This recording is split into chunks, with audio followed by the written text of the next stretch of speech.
안녕하세요. 여러분들 만나 뵙게 돼서 반갑습니다. 저는 한양대학교 생명과학과에 있는 최재민이라고 합니다. 저는 면역학을 전공하고 있고요. 오늘 여러분들께 소개시켜 드릴 내용은 우리 몸의 면역, 친구인가 적인가 라는 제목으로 우리의 면역 체계에 대해서 좀 소개를 드리려고 하고요.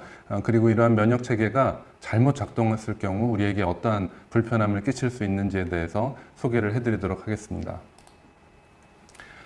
우리 면역학의 기원을 생각해 보면 사실 전염병의 역사로부터 시작을 합니다. 인류가 겪어온 많은 전염병들, 요즘에는 코로나로 인해서 팬데믹 현상이라는 것에 대해서 잘 알고 있죠. 과거에도 이러한 현상들이 전 세계적으로 있었습니다. 너무나 잘 알고 있는 이 패스트균에 의한 흑사병. 당시에는 이 패스트균의 존재를 몰랐고 너무나 많은 사람들이 갑자기 죽어나가는 이러한 아주 공포스러운 현상을 겪으면서 이 14세기에 겪었던 이 전염병으로 인해서 뭐 사회적으로, 경제적으로, 종교적으로 많은 변화를 일으켰던 그러한 우리 인류의 경험이기도 하죠. 후에 이것이 패스트균에 의해서 나타난 어떤 전염병이었다는 것을 알게 되었고요. 또한 인류를 굉장히 오랫동안 위협을 했던 그런 전염병은 바로 이 천연두 바이러스에 의한 병이었습니다. 이 천연두는 그러나 우리 몸에 어떠한 반응을 할 수 있는 체계가 있다는 것을 어렴풋이 이해하기 시작하면서 처음으로 이 천연두 바이러스를 우리 인류로부터 박멸시킬 수 있었던 그러한 것이기도 합니다. 이 천연두로부터 많은 고통을 받아왔지만 이 WHO에서 1979년도에 완전히 천연두 박멸을 선언을 했죠. 이러한 것이 일어날 수 있었던 이유는 바로 이 백신 개발의 성공이었는데요. 여러분들이 많이 아시겠지만 이 에드워드 제너라고 하는 의사였는데 이 종두법을 개발을 해서 소의 그런 바이러스를 접종을 함으로써 실제 사람에게 감염되는 바이러스에 대해서도 이것을 방어할 수 있는 그러한 체계를 확립을 할 수 있었고요. 또 다른 인류의 위협이라고 한다면 또 너무나 잘 알고 있는 인플루엔자 바이러스가 있죠. 과거에 이제 스페인 독감이라고 불렀던 그 세계대전 때 유행했던 그러한 바이러스도 있는데요. 뭐 사진에 보면 이렇게 군인들이 병상에 누워 있는데 이렇게 집단 감염들이 이렇게 군인들의 집단으로 많이 퍼져나갔던 그런 경험도 할 수 있었고, 흥미롭게도 이렇게 마스크를 쓴 사람들이 이 전차 앞에 서 있는 것을 볼 수 있는데, 요즘 코로나 시대와 너무나 닮아 있죠. 마스크를 쓰지 않은 사람은 지금 이 전차를 탈 수 없는 그러한 풍경을 볼 수 있습니다. 이렇게 우리 인류를 계속해서 위협해가고 있는 다양한 전염병들, 이제 코로나도 있죠. 뭐 글로벌 팬데믹으로 최근에 이제 백신 개발을 통해서 많은 사람들이 백신을 맞고 있고, 희망하기로 이제 또 이러한 전염병으로부터 극복해서 우리가 일상으로 돌아갈 수 있기를 또 기대하고 있는 그런 시대를 현대에도 겪고 있습니다. 따라서 우리 건강, 우리의 생명을 위협하는 그 외부의 침입자라는 개념을 먼저 이해를 하게 됐고요. 이렇게 우리를 위협하는 침입자들을 살펴보게 되면 우리 박테리아, 세균이라고 하는 박테리아, 바이러스, 곰팡이, 균류라고 표현하는 펀자이, 그다음에 패러사이트, 굉장히 큰, 이건 눈에도 보이는 사이즈죠. 이런 기생충 같은 것들도 우리의 건강을 또 생명을 위협하는 그런 외부의 침입자에 해당하고요. 먼저는 이러한 침입자들을 알게 된 것으로부터 시작을 해서 이러한 것들에 의해서 우리가 이러한 질병이 생겼구나라는 것을 알게 되고, 후에 이러한 것을 어떻게 우리가 방어해낼 수 있는지에 대한 우리의 면역 시스템을 또한 알게 됐습니다. 이 면역학 연구의 어떤 선구자적 역할을 하신 과거의 이런 과학자들을 살펴보면요, 뭐 에드워드 제너는 아까 앞에서 천연두 백신에 해당하는 그러한 설명을 드릴 때 말씀을 드렸는데 영국의 의사였고, 우드를 통한 천연두 백신을 성공을 했었습니다. 루이 파스테르는 프랑스 생화학자고 세균학, 즉 이 미생물의 존재라는 것을 알게 됐고, 그걸 통해서 후에 이제 어떤 살균법, 살균을 통해서 미생물을 없애는 그러한 것도 알게 되고요. 더 중요한 업적 중에 하나는 바로 현대적 개념의 백신을 시작을 하신 그런 분입니다. 매치니코프는 굉장히 유명하죠. 그 불가사리에 그 장미 가시를 이렇게 찔렀을 때 어떤 세포처럼 보이는 것들이 이렇게 확 몰려오는 현상을 보고서 아마도 우리 몸에서도 이러한 어떤 균들이 들어오면 어떤 세포들이 막 달려들어서 잡아먹어서 없앨 것이다 라는 가설을 갖게 됐고 결국 이런 식균 작용이 있다는 것을 발견을 하신 분입니다. 그래서 이러한 것들을 시작으로 해서 이러한 발견들을 시작으로 해서 다양한 우리 몸의 그런 방어 체계에 대한 연구 결과들이 있었고요. 현재 그래서 우리들이 이 면역에 대해서 잘 이해를 하고 있습니다. 제가 이제 대학에서 면역학 강의를 하는데요. 저희 아들이 어느 날 스케치북에 이렇게 그려놓은 그림 하나를 보고서 제가 여러분들께도 좀 소개를 시켜드리고 싶은데요. 여기 보면 여기 바이러스라고 이렇게 화살표로 표현되어 있죠. 이 바이러스를 무력화시킬 수 있는 어떠한 이 Y자 모양의 그러한 물질이 여기 B세포로부터 분비되는 걸 볼 수 있고 이것을 우리가 항체라고 잘 알고 있습니다. 이 B세포가 항체를 분비해서 바이러스를 일종의 중화시키는 거죠. 뉴트럴라이즈 시킬 수 있습니다. 이때 이 B세포의 작용을 도와주는 여기 옆에 보면 T라고 써 있는 T세포가 있습니다. 이 T세포가 B세포에게 신호를 주어서 이 B세포로 하여금 항체를 분비할 수 있도록 해주죠. 여기 보시면 암세포 이렇게 거꾸로 써 있는 거 보실 수 있죠. NK세포. 여기 지금 암세포가 있는데 즉 정상적이지 않은 세포가 있는데요. 이러한 정상적이지 않은 세포가 NK세포라는 것에 의해서 죽어나가는 그런 기전이 우리에게 존재한다라는 것이에요.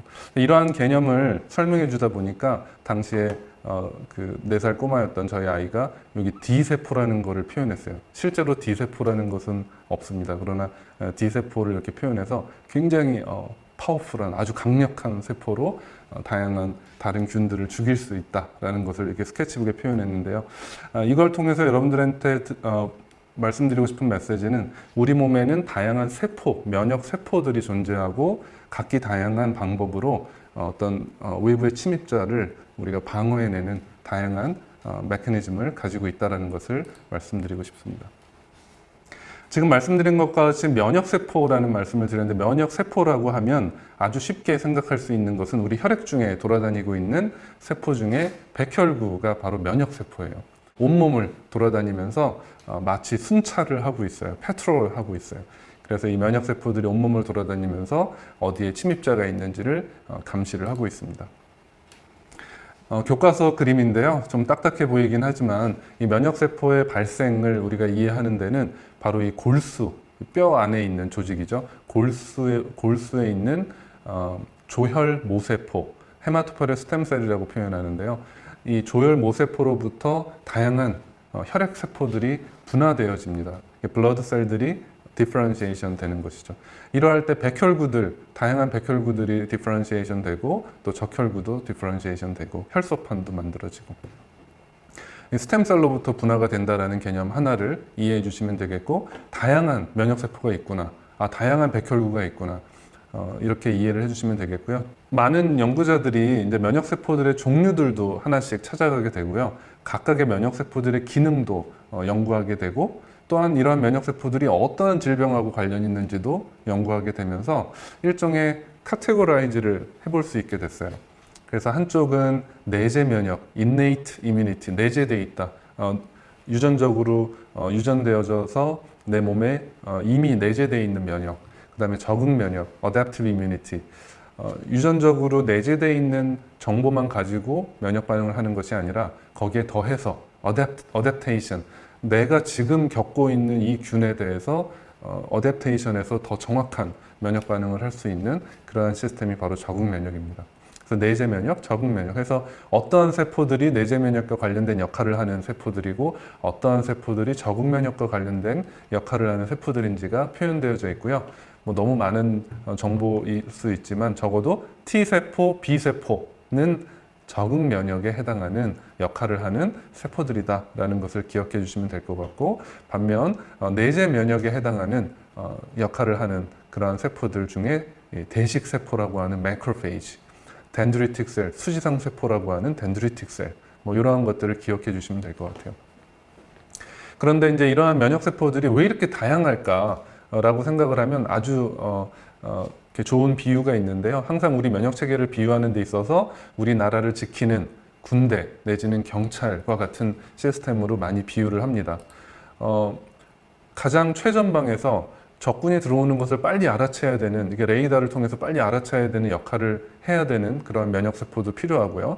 이렇게 적군을 보았을 때, 이상 증세를 보았을 때 빨리 보고를 해야 되겠죠. 그래서 보고를 하는 과정도 있고, 그 보고를 받아들이는 세포도 있고, 보고를 받았으면 지시를 내려야 되겠죠. 그럼 또 지시를 내리는 어떤 신호 전달 물질에 의해서 지시를 내리게 되고, 그러면 들어온 적군에 따라서 뭐 군인 몇 명이 들어왔을지, 뭐 탱크가 막 넘어왔을지, 아니면 비행기를 타고 넘어왔을지, 뭐에 따라 어떤 것인지에 따라 방어하는 전략이 달라지게 되겠죠.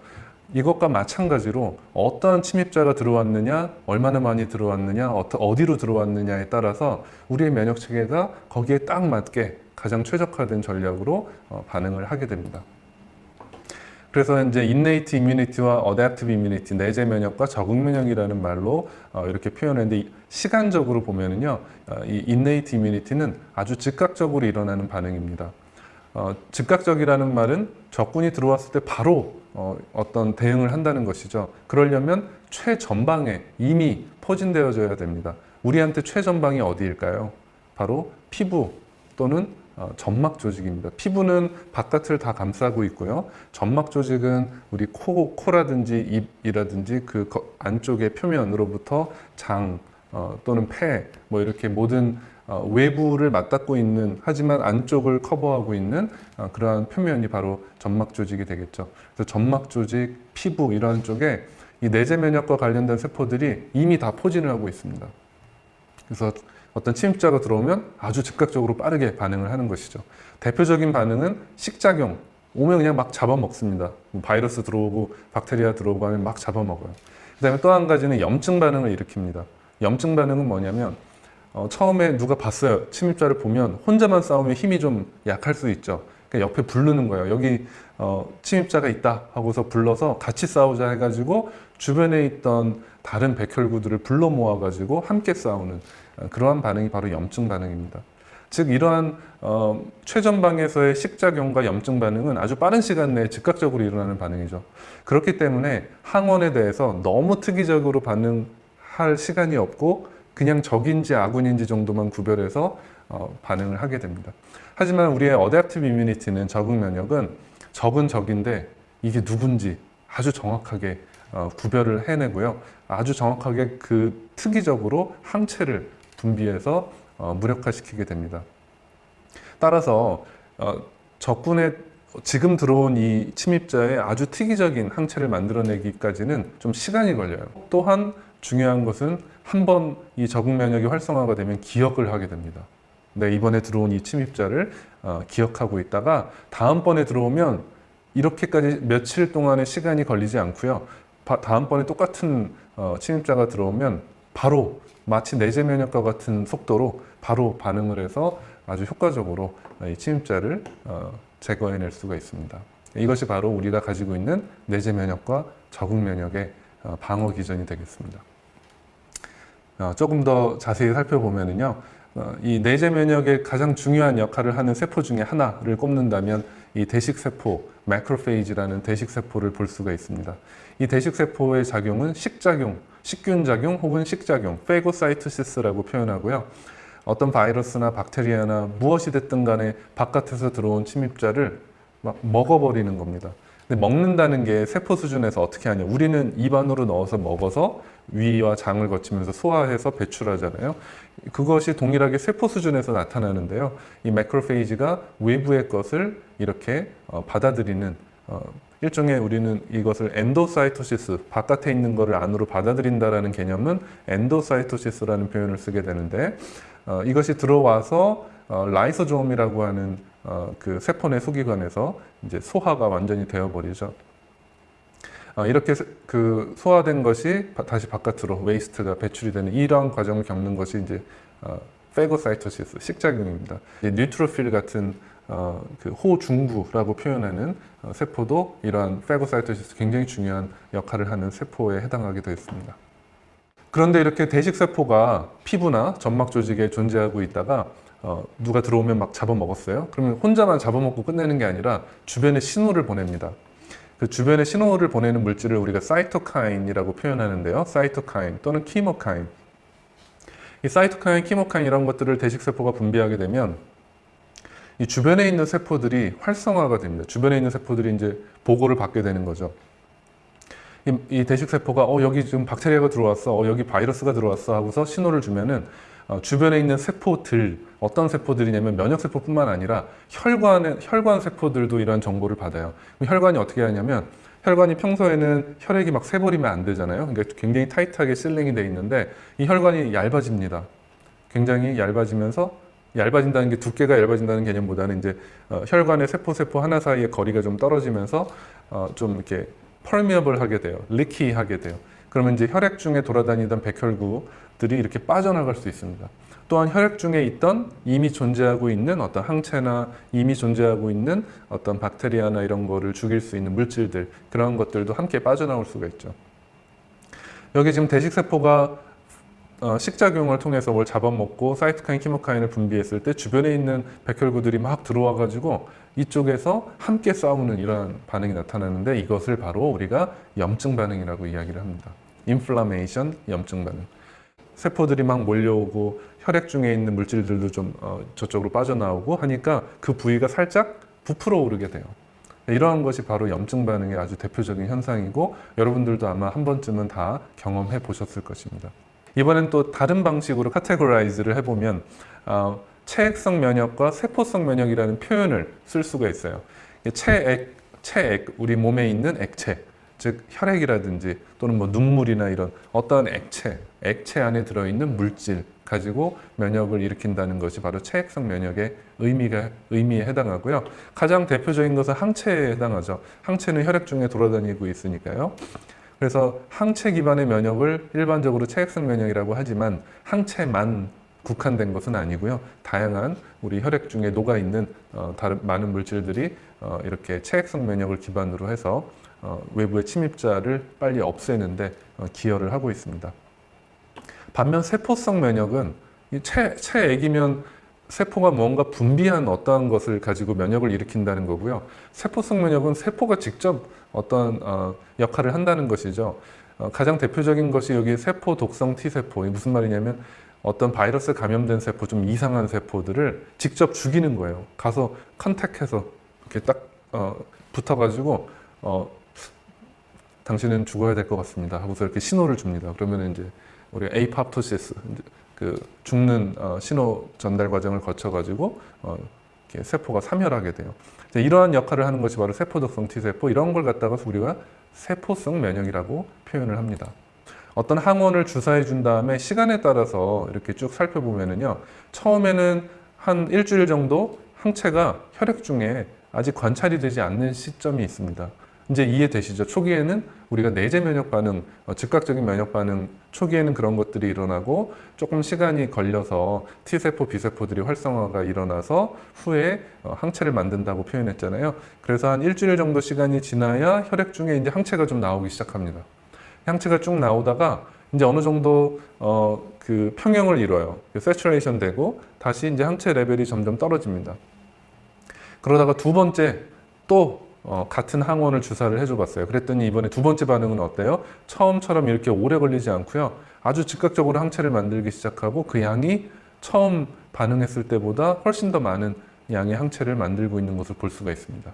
자, 이러한 실험을 할 때 일종의 대조군, 컨트롤로서 새로운 안티젠 B를 동시에 주사를 해보고 이 안티젠 B에 대한 항체가 어떻게 나오는지 봤더니 이 안티젠 B에 대해서는 어때요? 처음 만난 거니까 또 일주일 동안은 항체가 안 나옵니다. 그러다가 점점 다시 항체가 나오는 것을 볼 수 있어요. 즉, 항원의 특이적인 반응이라는 것을 알 수가 있고, 또 한 가지는 이렇게 한번 항원을 경험하고 나면 두 번째 경험할 때는 아주 즉각적이고 빠른 이런 항체를 만든다는 것을 알 수가 있습니다. 따라서 우리가 백신을 왜 맞아야 될까요? 라고 질문을 한다면 바로 이 그래프를 여러분들이 떠올려 보시면 되겠습니다. 우리가 한번 항원을 경험하고 나면 거기에 대해서 우리가 기억세포를 갖게 되고요. 그러면 그 다음번에 또 항원이 들어오면 아주 즉각적으로 빠르게 항체를 만들어낼 수 있어서 우리가 이러한 것을 백신의 형태로 미리 어떤 항원에 노출을 시켜서 이러한 반응을 유도하게 됩니다.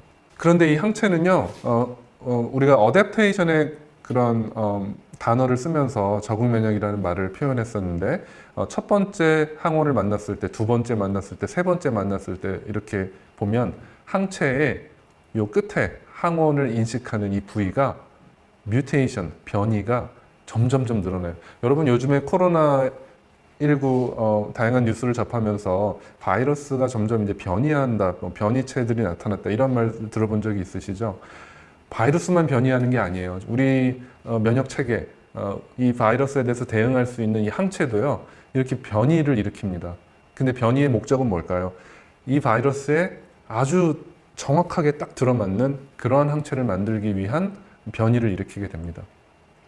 만약에 같은 항원을 한 번, 두 번, 세 번 만나게 되면 만나면 만날수록 변이를 점점 더 일으키면서 더 아주 강력한 딱 맞는 항체를 만들어내게 됩니다.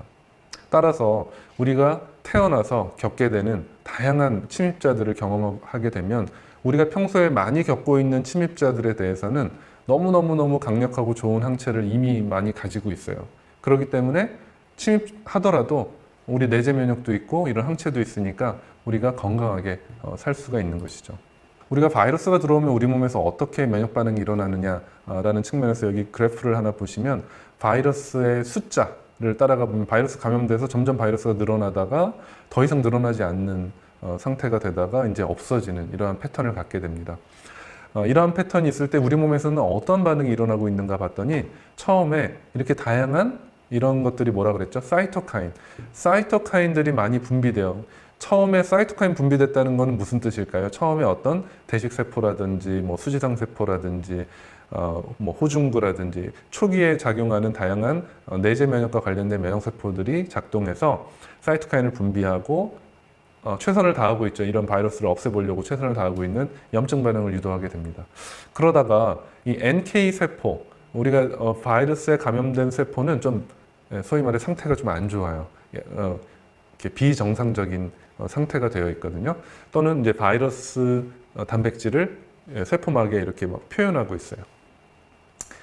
그러한 다양한 이상한 형태를 NK 세포라는 자연 살해 세포라는 것에 의해서 좀 그런 이상한 세포들이 죽게 됩니다. 그러면서 바이러스가 더 이상 증식을 하지 못하게 되고요. 이렇게 NK 세포와 내재 면역이 소위 말해 버텨주고 있는 동안 적응 면역 세포에 해당하는 T 세포가 점점 활성화가 되어서 드디어 이 바이러스의 특이적인 역할을 할 수 있는 T 세포가 활성화가 되면 이제 그 바이러스 감염된 세포들이 죽어나가면서 바이러스 숫자가 이렇게 감소하게 됩니다. 앞에서는 적응 면역의 항체를 좀 강조했잖아요.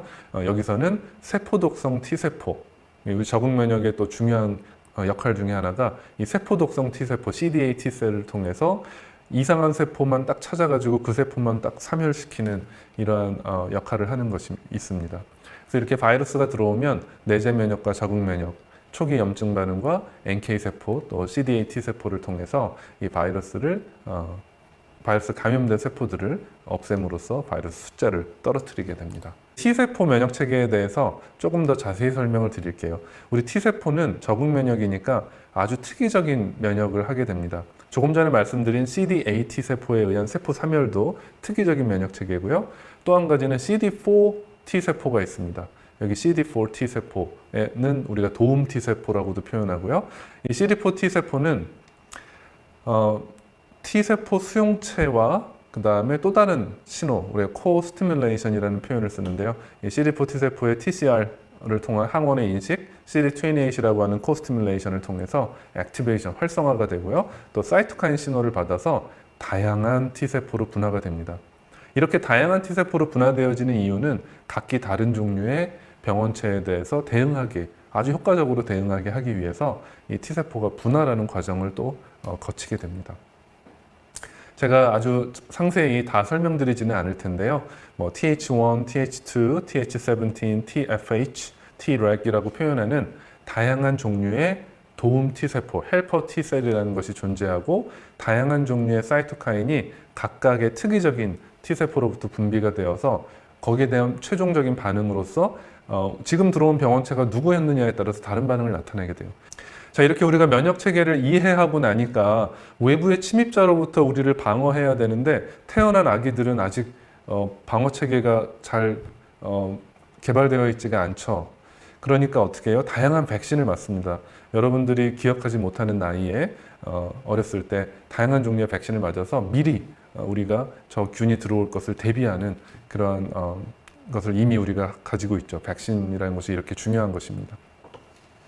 그리고 또한 우리가 면역 체계를 잘 이해하다 보니까 최근에 이제 2018년도에 이제 노벨상을 받은 제임스 앨리슨 교수님 그리고 타스크 혼조 교수님 암을 치료하는데도 이제는 면역을 통해서 치료한다라는 이런 굉장히 패러다임의 전환을 일으켰던 아주 놀라운 그런 연구 성과가 있었죠.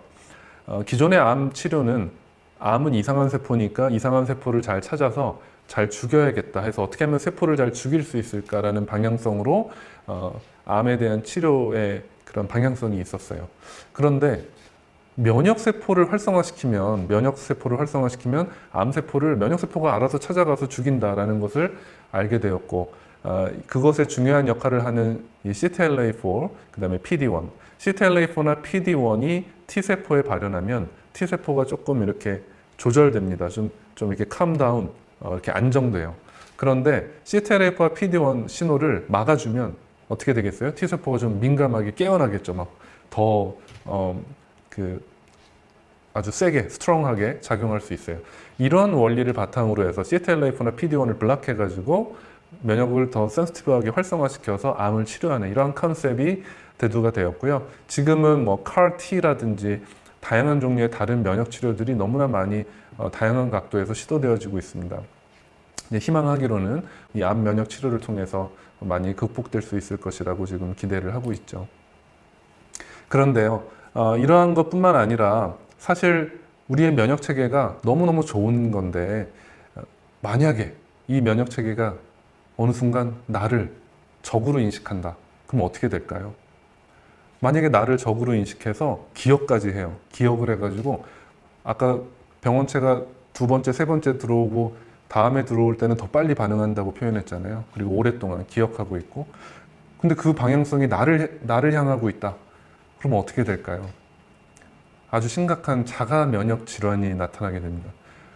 내 면역세포인데 내가 나라고 생각하지 못하고 외부의 것이라 생각해서 공격을 하는 거예요.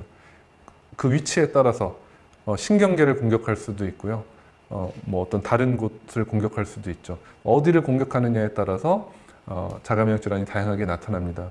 뭐 루푸스, 일형 당뇨병, 류마티스 관절염, 다발성 경화증, 크론병, 건선 등등등 해서 뭐 작게 잡아도 한 7, 80여 가지, 좀 넓게 잡으면 한 100여 가지 이상의 타입의 자가 면역 질환이 있습니다. 또 다른 그 면역의 오작동에 대해서 말씀을 드리면 알레르기가 있어요. 알레르기는 나를 공격하는 건 아니에요. 그런데 어디에 대해서 반응하냐면 우리 환경에 존재하는 뭐 다른 사람은 반응하지 않는데 나는 좀 유독 민감하게 반응하는 그러한 개념이 바로 알레르기입니다. 뭐 꽃가루에 대한 알레르기가 있는 사람도 있고 애완동물 기를 때 강아지나 고양이 털에 대한 알레르기가 있는 경우도 있고 어떤 풀에 대한 알레르기 있는 경우도 있고요. 이렇게 환경적인 environmental antigen 또는 해롭지 않은 항원에 대한 반응 이런 표현을 써요. innocuous antigen, harmless antigen, 해롭지 않은 그러한 엔티젠에 대해서 반응을 민감하게 해서 불편한 면역 반응이에요. 근데 이것이 호흡기에 나타나면 천식이나 비염 이런 표현을 쓰게 되고요. 피부에 나타나게 되면 뭐 아토피 피부염 이런 말을 쓰게 되죠. 굉장히 불편한데 불편한 정도가 좀 심해지면 천식 같은 경우는 사실 심한 경우는 이제 생명에 지장을 줄 수도 있죠. 자, 이러한 것이 바로 알레르기 질환이고 면역 반응의 오작동에 해당하게 됩니다. 여기까지 해서 여러분들께 아주 기초적인 면역학에 대해서 좀 소개를 드렸고 프렌드에 해당하는 면역 또 오작동 내지는 나를 공격할 수 있는 면역에 대해서도 좀 소개를 드렸어요. 제가 하는 연구 중에 하나는 우리 T세포, 적응 면역의 아주 키 플레이어인 T세포가 항원에 특이적으로 반응하는 것이 중요한데 이 항원에 상관없이 반응하는 현상이 있다는 것을 알았고 어떻게 이렇게 적응 면역의 키 플레이어인 T세포가 항원과 상관없이 반응할 수 있을까? 만약에 그렇다면 우리 질병에 어떻게 기여할 수 있을까? 이러한 것을 연구하고 있고 이런 걸 우리가 bystander T-cell activation이라고 표현하면서 저희 연구실에서 많은 연구를 하고 있습니다. 또 T세포 적응 면역을 어떻게 하면 잘 조절해가지고 암에 대해서는 T세포 면역을 좀 활성화시켜주고 자가 면역 질환이나 알레르기 질환 또는 장기 이식의 거부 반응 이런 것들을 조절하기 위해서는 좀 T세포 면역 반응을 떨어뜨려주는 이런 그 약물의 타겟을 결정하고 어떤 약을 개발하고자 하는 그런 연구들도 저희 연구실에서 많이 활발하게 진행을 하고 있습니다. 오늘 마지막 슬라이드로요.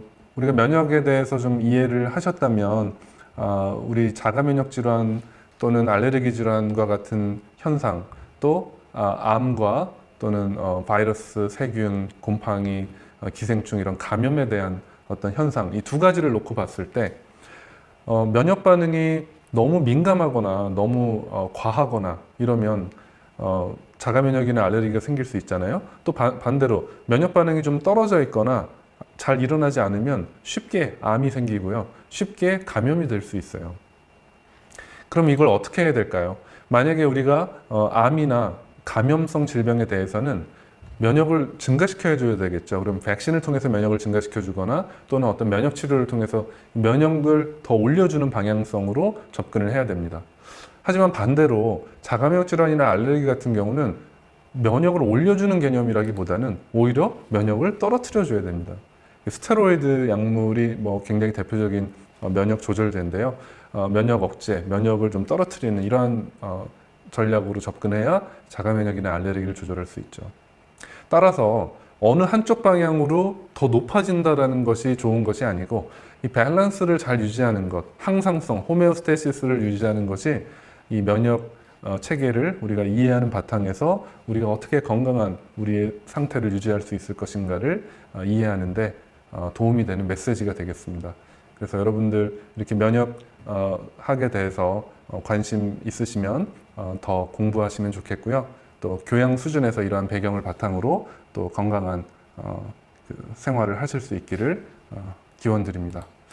네, 경청해 주셔서 감사드립니다.